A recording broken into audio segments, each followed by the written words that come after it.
Cette vidéo est un extrait de La Bibliothèque Mentale. Pourquoi est-ce qu'on prend des tas de notes qu'on passe des heures à perfectionner pour au final ne jamais les relire? Ça nous demande du temps, ça nous demande de l'énergie, ça nous demande de l'argent, et pourtant on n'arrive jamais à les utiliser plus de quelques semaines et vraiment arriver à retenir plus. Si on prend mon cas juste 2 secondes, sur 3 ans j'ai dû essayer plus d'une dizaine de logiciels de prise de notes, et je vous avoue qu'au début j'avais l'impression d'être le meilleur lecteur qui soit. Je me sentais hyper bon élève, genre j'avais l'impression de terminer mon livre d'histoire, je prenais bien 30 minutes, 1 heure tout au long de la lecture pour annoter, faire des fiches, etc. Puis à la fin, je repassais sur ces fiches pour en faire une belle mind map ou alors une belle fiche Notion que j'allais relire, hyper documentée, etc. Ok, mais vous comme moi, vous savez très bien que le problème, il n'est pas du tout là. Parce que si déjà vous arrivez à faire ça, ce qui, je trouve, est quand même un certain travail, si vous arrivez en plus à le faire sur tous les livres sur lesquels vous voulez vraiment apprendre, la difficulté, elle vient surtout de ce qui se passe après avec vos notes. Et sur ces 3 années, je me suis retrouvé avec plus de 200 fiches de lecture, des pages Notion, des mind maps, des fiches écrites à la main. Et je me suis simplement posé 3 questions, hyper simples, mais dont les réponses font hyper mal. 1. Combien de ces fiches est-ce que je suis vraiment à les relire par la suite? 2. Parmi ces relectures, combien m'ont réellement servi pour apprendre quelque chose durablement? Et enfin 3. Combien de temps cumulé est-ce que j'ai perdu à écrire ces notes tant que j'aurais pu passer à lire ces livres, par exemple, que j'arrive jamais à caler dans mon emploi du temps? Alors oui, on va forcément se dire, mais attends, mais le fait de prendre des notes, c'est quand même hyper intéressant, ça te permet de travailler intellectuellement pendant que tu es face au livre, ça t'engage, ça t'investit, etc. Et en fait, le truc c'est que, vous me connaissez, je suis allé voir la réponse, et le truc c'est que ça, c'est à la fois vrai, mais c'est surtout très très faux. En fait, oui, c'est un travail, oui, vous vous concentrez pour le faire, et oui, c'est super bénéfique pour la réflexion que de le faire. Mais le truc qu'ils ont trouvé, c'est que la manière dont vous et moi, très probablement, on fait ces notes, en fait, ce bénéfice devient un piège. Parce que cognitivement, ce qui se passe dans nos têtes quand on prend nos petites notes et qu'on se trouve super intelligent, ce qui se passe, c'est que notre esprit se dit, ok, si t'es en train de l'écrire, et que donc cette information, cette petite écriture, elle restera là, pourquoi est-ce que j'irais la mémoriser? Quand j'ai lu que c'était comme ça que notre cerveau y fonctionnait, je me suis dit, en vrai c'est ultra triste, j'ai perdu énormément de temps, et c'est surtout que ça corroborait exactement ce que j'avais vécu pendant plusieurs années. Donc mon constat il est là, la prise de notes, ça me fait perdre mon temps, mon argent et mon énergie pour au final n'apprendre que très peu. Donc pour résoudre cette énigme, j'ai décidé de travailler pendant plusieurs mois sur comment vraiment retenir ce qui m'intéresse d'un livre sans avoir à relire aucune note. J'ai écouté des dizaines de podcasts, des centaines d'articles, plusieurs livres de spécialistes, et j'ai tout synthétisé en une méthode en 3 étapes que j'ai appelée la bibliothèque mentale. Un des premiers éléments que j'aborde dans ce programme, c'est la formulation de ce que j'ai appelé la PPU. En fait, la PPU, pour comprendre sa logique et pour que vous puissiez l'appliquer, il faut connaître une chose avant, enfin 4 choses, à savoir les 4 piliers de la mémoire dont je vais vous laisser Stanislas Dehaene vous parler. L'idée, c'est que en comprenant mieux comment notre cerveau fait pour apprendre, on peut mieux exploiter finalement ses capacités, et nous pouvons tous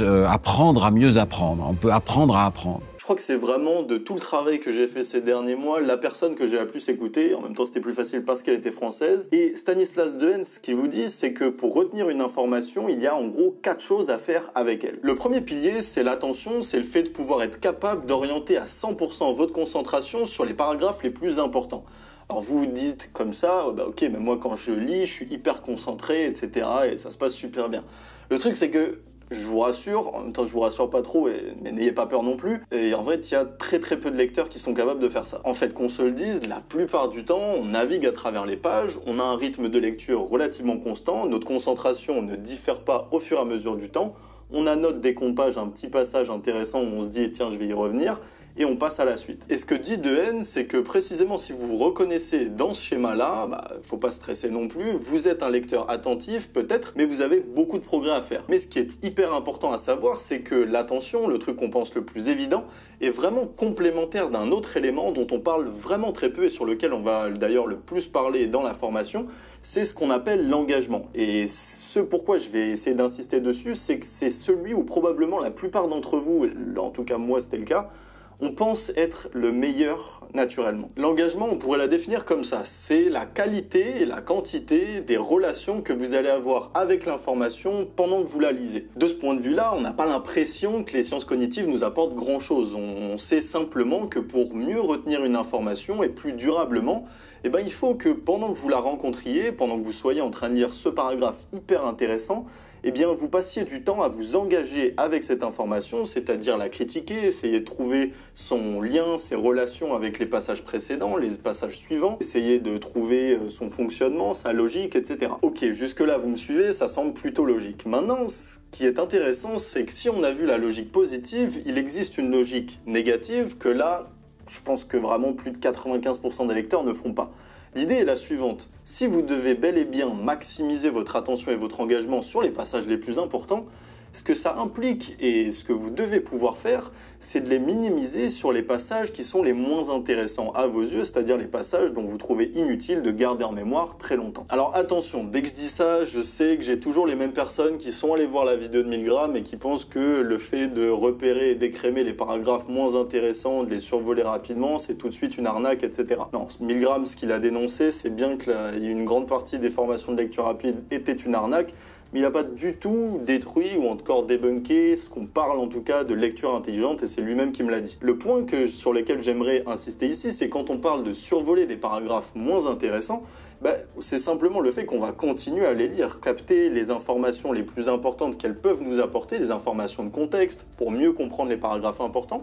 Par contre, ce qu'elle ne dit pas, c'est que précisément, vous devez ne pas passer autant de temps sur ce paragraphe un petit peu inutile à vos yeux, comparé aux paragraphes les plus importants. Et pourtant, en pratique, c'est ce que quasiment tout le monde fait. Essayons de démontrer ça par l'absurde, en poussant cette logique et en se disant, ok, si je maximise ma concentration sur des paragraphes qui sont peut-être un petit peu inutiles à mes yeux, qu'est-ce qui va se passer? Déjà, vous allez dépenser une des énergies qui sont les plus rares aujourd'hui, à savoir votre concentration, qui, on va le voir très rapidement, aura tendance à décroître pendant votre lecture.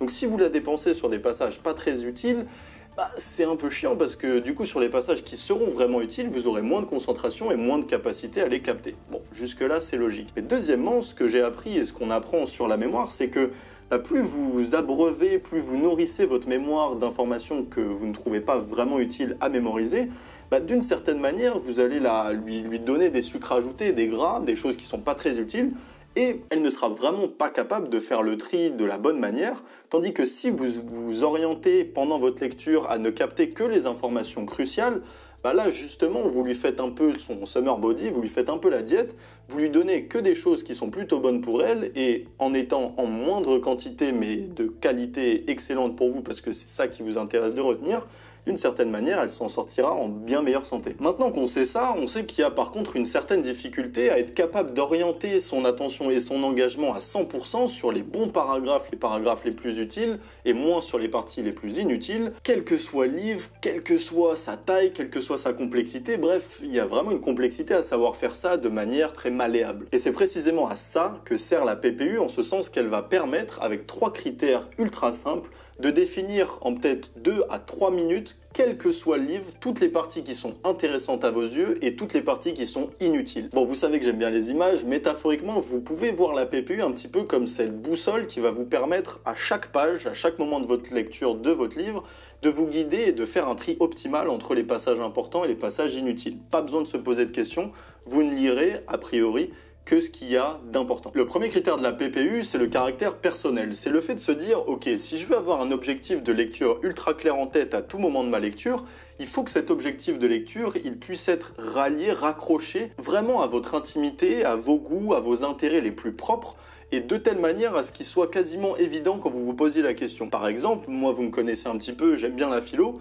si je lis un bouquin d'histoire, je sais pas moi, qui retrace l'histoire de France du 15e siècle au 20e siècle, peut-être que je vais pouvoir me dire, ok, ce qui m'intéresse, ça va être de suivre cette histoire, mais j'aimerais bien qu'on se concentre davantage sur le 18e, par exemple le siècle des Lumières. J'aime bien la philosophie, donc je me dis, ok, j'aimerais bien connaître, bien en profondeur, ce passage-là, et notamment, si possible, les liens entre l'histoire de France et le caractère culturel, intellectuel de la vie à cette époque. On part de quelque chose de très vaste, de très large, l'histoire de France, et tout ce qu'on va faire, c'est, avec un petit critère, une petite formulation, le connecter d'une manière intelligente à vous-même, vraiment à vous, à vos critères, à vos objectifs, à vos intérêts, vos désirs, vos peurs, etc., vos passions. Et vous allez pouvoir, du coup, vous en souvenir beaucoup plus facilement et connecter votre lecture à quelque chose qui a de l'intérêt pour vous. Je reviens sur cette dernière fin de phrase parce que c'est elle qui connecte avec le deuxième critère, à savoir le caractère utilitaire. La PPU, le troisième critère, c'est le côté utile, c'est-à-dire que le fruit que vous allez devoir avoir tiré de votre lecture doit avoir un caractère pratique. Vous connaissez un petit peu ce mantra qu'on se dit, c'est-à-dire que toutes les choses qui sont inutiles et qui ne trouvent pas d'utilité dans la vie réelle ont tendance à s'oublier. Et ben, c'est exactement ça, c'est-à-dire qu'on va vouloir, par exemple, sur une lecture d'un ouvrage d'histoire, sur l'histoire de Napoléon par exemple, si vous vous dites, ok,